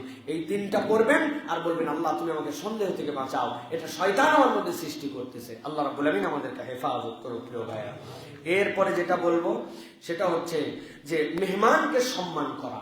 কি? মেহমানকে সম্মান করা। ডিটেইলস আলোচনা এটা, আজকে ডিটেইলস বলবো না, শুধু ছোট্ট একটু ইব্রাহিম আলাইহিস সালামের একটা আয়াতে কারিমাতে হিন্টস দিয়ে দিতে চাই। মানব জীবনে কেউ যদি কোনো অসাধ্য বিষয় তার লাইফে পেতে চায়, তাহলে মেহমানকে সম্মান করার কোনো বিকল্প নাই। বলবেন হুজুর দলিল দেন, দলিল নেন ভালো করে। সূরা যারিয়াত 24 থেকে 27 নম্বর আয়াত। আল্লাহ রাব্বুল আলামিন বলছেন, হাল আতাকা হাদিসু দাইফি ইব্রাহিম আল মুকরামিন। নবীজি, ইব্রাহিমের সম্মানজনক ফেরেশতাদের খবর কি আপনি জানেন নাকি? ইজদাখালু আলাইহি ফাকালু সালামা। তারা যখন ইব্রাহিম আলাইহিস সালামের কাছে আসলো, আসসালামু আলাইকুম। ইব্রাহিম আলাইহিস সালাম দেখলেন এইগুলার চেহারার মধ্যে সফরের চিহ্ন নাই, আবার আমার এলাকারও মানুষ নয়, কি আজব ব্যাপার, কেমন করে এরকম মানুষজন আসলো। যাই হোক, এসেই গেছে যখন সাথে সাথে তিনি বললেন ক্বালা সালামুন কওমুন মুনকারুন, অচেনা মানুষদের প্রতি আল্লাহর পক্ষ থেকে সালাম। আল্লাহ বলছেন এরপরে আমার নবী পয়গম্বর কি করলেন জানেন হে নবী? ফাযাগা ইলা আহলিহি ফাজাআ বিইজলিন সামিন, এরপরে তিনি পরিবারের কাছে চলে গেলেন আর ওদেরকে বলেন একটু বসো, আসতেছি আমি আসতেছি, একটু বসো। যাওয়ার পরে বলেন আমার পয়গম্বর ইব্রাহিম কি নিয়ে আসছেন জানেন? এমন একটা গরু যেই গরু নিজে বাছুর এখনো দেয় নাই, আবার মায়ের দুধও খায় না, এইরকম একটা বাছুর গরু আস্ত ভুনা করে অপরিচিত মেহমানের সামনে হাজির করে দিছে। আল্লাহ বলছেন এই খবর জানেন আপনি পয়গম্বর? আসার পরে ফাকরাবাহু ইলাইহিম ক্বালা লা তাকুলুন, তার সামনে আসলেন, আসার পরে বললেন আপনারা কি খাবেন না? বলছে আমরা খাবো না, আমরা আল্লাহর পক্ষ থেকে ফেরেশতা হিসেবে আসছি। ফেরেশতা হিসেবে আসছেন কেন? বলে আল্লাহ আপনাকে এই বয়সে একটা সন্তান দিবেন, ইসহাককে আপনাকে দান করবেন আল্লাহ। না না না, আমার বয়স হয়ে গেছে, আমার স্ত্রী বন্ধা হয়ে গেছে, কেমনে এটা সম্ভব? আন্দাজে একটা কথাবার্তা, এই সময় আমার সন্তান কেমনে হয়? ইব্রাহিম আলাইহিস সালাম নিজের ওজর কাহি দিয়েছেন, অস্বীকার করেন নাই। ফেরেশতারা বলছে আপনার চিন্তা করার কথা দায়িত্ব নয়, দায়িত্ব আল্লাহ রাব্বুল আমিন কাযালিক, আল্লাহ ওইভাবে আপনাকে দিবেন। সুবহানাল্লাহ। এটার সাথে কেন এই কথা বললাম? মানব জীবনে আপনি যা কিছু চান আপনার সাথে সম্পৃক্ত আছে আপনার মেহমান। কেন? আল্লাহ তো ডাইরেক্ট বলতে পারতেন ফেরেশতা যায় আমার পয়গম্বরকে খবর দিয়েছে তার সন্তানের জন্য, কিন্তু আল্লাহ তার আগে নবীকে বলছেন একটা ঘটনা ঘটছে, ওরা মেহমান হিসেবে গেছে, ইব্রাহিম মেহমানদারি করার জন্য গেছে, খাবারও সামনে দিয়েছে, এরপরে বলছে আমরা খাবো না, আমরা ফেরেশতা। আল্লাহ বুঝাতে চান এই প্রেক্ষাপট দিয়া, ওই রকম প্রেক্ষাপটের পরে আল্লাহ অবাস্তব অসম্ভব কাজ ইব্রাহিম আলাইহিস সালামের প্রৌঢ় বয়সে তার স্ত্রী বন্ধা হওয়ার পরে ইসহাককে দান করেছেন। তোমার জীবনে যত কঠিন সমস্যা থাক, যত বড় চাহিদা থাক, তুমি যদি মেহমান নেওয়াজ হও আল্লাহ তোমার জীবনে এই বরকত দিয়ে দিবে, আল্লাহ বরকত দিবেন। আমাদের বাড়ি এখন মেহমানদারি বাড়ি না, আরে থাকে 9 তলার ফ্ল্যাটের উপর, নিচে এক চাবি উপরে এক চাবি, ফকিরের ডাক উপর পর্যন্ত যাই না। তো আগে বাড়িতে এসে বলতো মা দুপুরে খাই না, একটু খাবার দাও, এখন কিন্তু শোনারই সুযোগ নাই, ঠিক না ভাই? আল্লাহ কি হেফাজত আমাদের কি করছে, আলহামদুলিল্লাহ বলেন। ও বাবা, কেউ আলহামদুলিল্লাহ বললো না রে ভাইরা। আপনি ফকিরকে খুঁজে নিবেন, মেহমানকে খুঁজে নিবেন, পাশের বাসার মুখ দেখা দেখি হয় না, কতকাল একসাথে থাকে, আরে কোনদিন তার স্ট্যাটাসে সে আছে, উমুকের স্ট্যাটাসে উমুকে আছে, এই যে সম্পর্ক এটা মেহমান নেওয়াজির দ্বারা তৈরি হয়। মানুষের সাথে ভালোবাসা মেহমান নেওয়াজির দ্বারা তৈরি হয়। আপনি আপনারা এটাকে ফিক্সড ডিপোজিট মনে করবেন। আল্লাহ রাব্বুল আমিন আপনার জন্য এই নিয়ামতটা আল্লাহর পক্ষ থেকে দিয়েছেন প্রিয় ভাইরা। এটা হচ্ছে, এরপরে আরেকটা হচ্ছে মুসলমানদের দায়িত্ব। কয় নম্বর এটা? 11 নম্বর। অমুসলমানদের সাথেও, অন্য ধর্মাবলম্বীর সাথেও সুন্দর আচরণ করা। আপনার আচরণ কেবল মুসলমান সুন্দর পাবে এরকম নয়। আল্লাহ রাব্বুল আলামিন কোরআনুল কারীমের সূরা মুনতাহিনা 8 নম্বর আয়াত 60 নম্বর সূরা, এর মধ্যে আল্লাহ রাব্বুল আলামিন দায়িত্ব দিয়েছেন। আল্লাহ বলেছে লা ইয়ানহাকুমুল্লাহু আনিল লাযিনা ইউকাতিলুকুম ফিদ্দীন।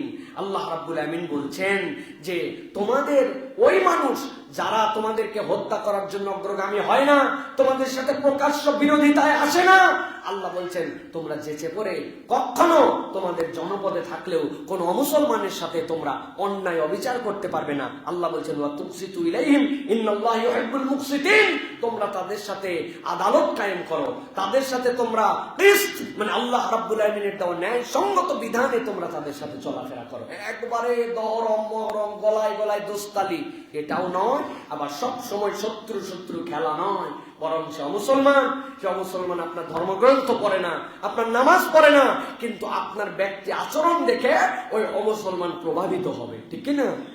নবীজি সাল্লাল্লাহু আলাইহি ওয়াসাল্লামের কাছে এসে ইহুদি কিভাবে মুসলমান হয়েছে? নবীজিকে টান দিয়েছে চাদর, হাদিসের মধ্যে আসছে রাসূলুল্লাহ সাল্লাল্লাহু আলাইহি ওয়াসাল্লাম গলার এই দিক থেকে এই পর্যন্ত ছিঁড়ে গেছেন, পিছন দিককার মানুষটা উল্টা দিক ঘুরে গেছেন, ঘোরার পরে হেসে দিয়েছেন, তার দিকে কি ব্যবহার, এরকম করলে আমার সাথে। আল্লাহু আকবার। ওমর রাদিয়াল্লাহু তাআলা দেখছেন, হাদিসের মধ্যে আসছে ওমর রাদিয়াল্লাহু তাআলার বুকটা উঁচু হয়ে গেছে, কি পরিমাণ রাগা রাখছেন, তাহলে এখনই শেষ করে দেব। অথচ নবীজি তার হাসি দিয়েছেন, হাসি দেওয়ার বলছেন কি বলা আপনি আমার কাছে ঋণ নিয়ে রাখছেন, মনে করানোর জন্য আসছে, আগামী 7 দিন পরে কিন্তু ঋণের ডেট শেষ। চিন্তা করছে 7 দিন পরে ডেট শেষ, এই হিসাবে বেয়াদবি করে জানাতে আসছে। নবী করিম সাল্লাল্লাহু আলাইহি ওয়াসাল্লাম বলছেন, হ্যাঁ ওমর, উপকার যদি করতে চাও আমার ঋণের ক্ষেত্রে হেল্প করো, গরম দেখাও কেন, ও তোমার পাওনাদার, আমি ওর কাছে, ও আমার কাছে পাওনাদার। এই কথা বলা মাত্র সেই লোক নবীকে জড়ায় ধরছে, বলি ইয়া রাসূলুল্লাহ, আমি ইহুদি, আমি এই কষ্টটা আপনাকে দিছি, প্রথমে ক্ষমা করে দেন। ধর্মগ্রন্থের মধ্যে লেখা ছিল শেষ জামানায় যে পয়গম্বর আসবেন সকল নবীর যা ধৈর্য হবে মুহাম্মদ মুস্তাফা সাল্লাল্লাহু আলাইহি ওয়াসাল্লামের ধৈর্য তার থেকে বেশি হবে। আজকে প্রমাণ হয়ে গেছে যে আপনার থেকে ধৈর্যশীল কেউ নাই। এটা আমি টাকা নেওয়ার জন্য আসি নাই, পরীক্ষা করে দেখলাম যে আপনি কি ট্রু প্রফেট কিনা, প্রমাণ হয়ে গেছে, আমাকে শাহাদা পাঠ করা। ওই লোক এই ইসলামের সৌন্দর্য ব্যক্তির প্রকাশে মুসলমান হয়েছে, আর এখন আমরা টাউল বাটপার, 2 নম্বর ধোঁকাবাজ, মিথ্যুক মুসলমান মানে এই ধরনের আচরণ। এটা কেমন কথা প্রিয় ভাইয়া? প্রবাসী আমাদের ইলিশ বন্ধ হয়ে গেছে, প্রবাসী আমাদের চিংড়ি মাছ নেওয়া বন্ধ করে দিচ্ছে। কারণ কি?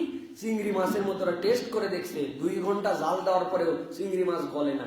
একই দেশের মাছ রে টেস্ট করে দেখছে, চিংড়ির একটু ওজন বাড়ানোর জন্য পেটের মধ্যে ইনজেকশন দিয়ে জেলি ঢুকায় দেয়।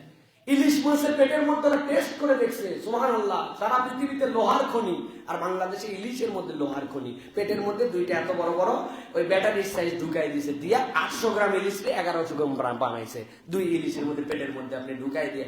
তাহলে এটা কারা করতেছে ভাই? এর থেকে লজ্জা কি হতে পারে? আমরা মুসলমানরা নিজেদেরকে আইকনিক মুসলমান বানাতে পারি নাই, না কথায়, না আচরণে, না সৌন্দর্যে, না ভদ্রতায়, না সততায়, না মানবিকতায়, কোনোটাতে আমরা করতে পারি না। দুনিয়ার সবচেয়ে মানবিক কাজ করে তারা দেখায়, পরিবেশবাদী তারা, অথচ ইসলাম আমাকে পরিবেশবাদী হতে বলছে, ইসলাম আমাকে নৈতিক মানুষ হতে বলছে, আচরণে সুন্দর হতে বলছে, কথায় ভদ্র হতে বলছে, অথচ আমরা এগুলা করলাম না। সর্বশেষ আল্লাহ রাব্বুল আলামিন 5 শ্রেণীর মানুষের সাথে, না 6 শ্রেণী, আল্লাহ বলছেন, হে নবী 6টা লোকের সঙ্গ আপনি ত্যাগ করবেন। কয়টা লোক? এই 6 শ্রেণীর মানুষের সাথে আপনার ওঠা বসা, চলা ফেরা, দহরম মহরম, খাই খাতির, আড্ডাবাজি, এগুলা চলবে না। এটা আমার আজকে শেষ পয়েন্ট। আল্লাহ রাব্বুল আলামিন সূরা কলম, এই কলমের মধ্যে 3টা বলেছেন, আর সূরা হচ্ছে কাহাফ, সূরা কাহাফের মধ্যে আল্লাহ রাব্বুল আলামিন বাকি 3টা বলেছেন। আমি সংক্ষেপে বলি ভালো করে, এটার উপরে ডিটেইলস আল্লাহ যদি আমাকে হায়াতে রাখেন তাহলে এই 6টা শ্রেণীর উপর আলাদা একটা খুতবা দেব ইনশাআল্লাহ। ভালো করে আজকে শুধু সংক্ষেপে বলি। আল্লাহ বলছেন, ওয়ালা তুতি'উ কুল্লা হাল্লাফিন মাহিন। 1 নম্বর, আপনি তাদের সাথে চলবেন না, তাদেরকে অনুসরণ করবেন না যেই মানুষেরা কথায় কথায় কসম করে, কারণে অকারণে, প্রয়োজনে অপ্রয়োজনে কসম করে, কারণ নাই কেবলমাত্র আল্লাহ শপথ করতেই থাকে, তার সাথে আপনার সম্পর্ক নাই। 2 নম্বরে বলছেন, হাম্মাজিম মাশাইন বিনামিম। এই মানুষগুলা চগলখোর, ঘুরে ঘুরে একজনের কথা আরেকজনের কাছে লাগায়। আপনি বুঝবেন যে এই লোক আপনার বন্ধু, সে যে অপর বন্ধুর কথা আপনার কাছে বলছে, আপনি নিশ্চিত হবেন আপনার কথাটাও সে অন্যের কাছে বলবে। আল্লাহ বলছেন চগলখোরের সাথে আপনি সম্পর্ক রাখবেন না। এরপরে বলছেন, মান্নাইল লিল খাইরি মুরতাদিন আসিম। অবাধ্য, ভালো কাজে বাধা দেয়, ভালো কাজে বাধা দেয়, ইসলামের কাজ পছন্দ করে না, ইসলাম পছন্দ করে না, এরকম লোক, গোষ্ঠী, পার্টি, দলের সাথে আপনার সম্পর্ক থাকবে না। এই জন্য আল্লাহ রাব্বুল আলামিন এটা আমাকে নিষেধ করেছেন। এরপর বলছেন, উতুল্লিন বাদা যালিকা জানিম। আল্লাহ বলছেন এদের স্বভাব রূঢ়, কেবল স্বভাব রূঢ়ই নয়, এই মানুষগুলা হচ্ছে কুখ্যাত চরিত্রের। আল্লাহ বলছেন এদের সাথে সম্পর্ক থাকবে না। তাহলে এখানে পাইলাম কি? কথায় কথায় কসম, আল্লাহর কিরা, হ্যাঁ আল্লাহর কসম, কাঠের কসম, চোখের কসম, দোকানের টেবিলের কসম, যা পাইছে সামনে, তার বাচ্চার কসম, মাথার কসম, টুপির কসম, আন্ডারওয়ারের কসম, আছে না? মানে কসম করতে করতে কোনো কিছু বাদ দেয় না, ওখানে কসম আর কসম। অধিক কসমকারী, এর সাথে কোনো সম্পর্ক থাকবে না। এরপরে ঘুরে ঘুরে নিন্দা করে, এই নিন্দাকারীর সাথে সম্পর্ক থাকবে না। আর একটা কি? পাপিষ্ঠ, সীমা লঙ্ঘনকারী। আল্লাহ বলছেন কুখ্যাত, রূঢ় স্বভাব। এই সকল মানুষের সাথে কেন সম্পর্ক রাখা যাবে না? এটা মুফাসসিরিনে কেরাম ব্যাখ্যা করেছেন। এই স্বভাবগুলা মানুষের মধ্যে সংক্রমিত হয়। কি হয়? কসমওয়ালার সাথে চলতে চলতে আমার বাচ্চা এসে একদিন বলতেছে আল্লাহর কিরা, আমার বাড়িতে এরকম কথা জীবনে আমরা বলি না। তুই আল্লাহর কিরা শিখলি কোন জায়গায়? কে জানি বলছে, বাইরে গেছে, স্কুলে গেছে, আল্লাহর কিরা। আল্লাহর কিরা আমাদের শব্দই না, আল্লাহর কসম কসম বলি। কিরা কি জিনিস দেখে আমার পিচ্চিটা বলতেছে আল্লাহর কিরা করে বলতেছে, বাবা আরে কি ডেঞ্জারাস। তাইলে এইটা মানুষের মধ্যে সংক্রমিত হয়। তারপরে এই যে মানুষের মধ্যে যে চকল করি সংক্রমিত হয়, রূঢ় স্বভাব, কুখ্যাত এই চরিত্র মানুষের মধ্যে সংক্রমিত হয়। অতএব এটার সাথে মেশা যাবে না। আর আল্লাহ রাব্বুল আলামিন সূরা কাহফের মধ্যে বাকি তিনটা বলেছেন। আল্লাহ বলছেন ওয়ালা তুতি মান আগফালনা কলবাহু, যার হৃদয় আল্লাহর জিকির থেকে আন জিকরিনা বঞ্চিত, আপনি তার সাথে থাকতে পারবেন না। 2 ঘন্টা একসাথে চলে, একবার আস্তাগফিরুল্লাহ বলার মতো পরিবেশ তৈরি হয় না। এমন কোন আলাপ হয় না যেখানে সুবহানাল্লাহ বলবে, এমন কোন আল্লাহর স্মরণের আলোচনা হয় না। অথচ সুপার আড্ডাবাজি, নোংরামি, বাজে কথা, বিশ্রী কথা। 2 ঘন্টা বসে আছে, 3 ঘন্টা বসে আছে, বন্ধুর সাথে আড্ডা দিচ্ছে, একটুকু আল্লাহর জিকির নাই। আছে না ভাই আড্ডাবাজি? আল্লাহ রাসূলকে আল্লাহ বলছেন ওয়ালা তুতি মান আগফালনা কলবাহু আন যিকরিনা। সাইড স্টুলগুলো কি আল্লাহর জিকিরের মজলিস না? ওটা তো গীবত কমিটির সেন্টার। আমি তো সবসময় বলি গীবত সেন্টার ওইটা, সমাজ বিশৃঙ্খল করেছে এই জায়গাগুলো। আল্লাহ বলছেন 2 নম্বর ওয়াত্তাবা হাওয়া, যারা মন পছন্দ জিন্দেগি চালায়, আপনি তাদের সাথে সম্পর্ক রাখবেন না। আল্লাহর সাথে সম্পর্ক নাই, উনার দিল যাচাই, ওইরকম ইসলাম পালন করে, ওই লোকের সাথে আপনি সম্পর্ক রাখবেন না। আর 3 নম্বর ওয়াকানা আমরুহু ফুরুতা, অবাধ্য পাপাচারী। কি বলেন শব্দটা বলেন, মানে কি ভাই? এটা মানে কি অবাধ্য পাপাচারী মানে? ভাই নামাজ পড়েন ভাই, নামাজটা বাদ দিয়েন না। ও মাথা নিচু করে বলতেছে ভাই পড়ি ভাই, মাঝে মাঝে পারি না, পড়া উচিত রে ভাই, ইনশাল্লাহ চেষ্টা করব। এটা একটা বক্তব্য। আরেকজনকে বলছেন এই নামাজ পড়ো না কেন? নামাজ পড়ি কিনা পড়ি এটা আমার ব্যাপার, এত বলা লাগবে কেন? যখন হুকুম হয় তখন আমি পড়বো। ওরে বাবা, আছে না ভাই? আল্লাহ বলছেন ওয়াকানা আমরুহু ফুরুতা, এই চরিত্রটা হচ্ছে গুনাও করে, তার উপরে আবার হ্যাডাম দেখায়। আছে না? হ্যাডাম দেখায় তার উপরে, হ্যাঁ রাখবো না রোজা, করলাম না ইসলাম। এই যে আল্লাহ বলছেন এই চরিত্র যার, তার সাথে আপনি থাকবেন না। তাহলে এখানে আমরা 6টা বিষয় পেলাম একটা পয়েন্টের আলোকে। অতএব প্রিয় ভাইয়েরা, আমরা যদি সামারি করি তাহলে আমরা দেখব আদেশের দিক, বর্জনের দিক। আদেশের দিক অধিকাংশই নম্র হওয়া, নিজে লজ্জাশীল হওয়া, কথাবার্তায় শালীন হওয়া, চলাফেরায় শালীন হওয়া, মানুষের প্রতি দয়াদ্র হওয়া। নিষেধাজ্ঞার দিকগুলা কি পাবো? নিষেধাজ্ঞার দিকগুলো আমরা পাবো যে আমরা যেন কখনো মানুষকে কথায় কষ্ট না দেয়, রূঢ় স্বভাব না হয়, বাজে মানুষের সাথে না মিশি, আমরা যেন দুনিয়ার বুকে অমুসলমানদের সাথেও খারাপ আচরণ না করি। এই যে আল্লাহ রাব্বুল নির্দেশনা দিলেন। সর্বশেষ একটা জিনিস আমি আপনাদের কাছে বলতে চাই, যেটা এখন বাংলাদেশে খুব চলতেছে, এই জিনিসটার থেকে আমাদের বেঁচে থাকতে হবে। আমরা যেন কেউ কাউকে উপহাস না করি। কি ভাই? উপহাস করা, ট্রল। কি করা? ট্রল করা। সুযোগ পাইলাম তাকে আমি ট্রল করলাম। আল্লাহ সূরা হুজুরাত 11 নম্বর আয়াতের মধ্যে ট্রল করতে নিষেধ করেছেন। আল্লাহ বলেছেন ইয়া আইয়ুহাল্লাযীনা আমানু লা ইয়াসখার কওমুম মিন কওমিন আসা আন ইয়াকুনু খায়রাম মিনহুম ওয়ালা নিসাউম মিন নিসাইন আসা আন ইয়াকুননা খায়রাম মিনহুন্না। আল্লাহ বলছেন তোমরা মনে করতেছো আমরা ভালো, অমুকে খারাপ। ছেলেদের মধ্যে মেয়েদের মধ্যে আমরা ভালো, অমুকে খারাপ। আল্লাহ বলছেন, আল্লাহ নিষেধ করলেন তোমরা একজন আরেকজনকে নিজেদেরকে উত্তম ভেবে অপরকে অদম ভেবে উপহাস করো না। এখন আমাদের সমাজে উপহাসের কালচারটা খুব বেশি, তাই না ভাই? কথায় কথায় আমরা উপহাস করি, আমরা ট্রল করি। সব পাগল ছাগল বসে আছে, বলি না আমরা ভাই? আমরা বক্তারাও অনেক সময় এমন ভাবে ট্রিট করি, কত জ্ঞানী মানুষ বসে থাকে, আমার ভাবভঙ্গিতে মনে হবে আমি কেবল জ্ঞান নিয়ে বসে আছি। এমন 3টা প্রশ্ন করবো, সত্য থাকলে উত্তর দেবো। বাহারুল এলেন, উনি ওই 3টা প্রশ্নই জানে, অথচ নিচের লোক হয়তো আরো বহু প্রশ্ন জানে।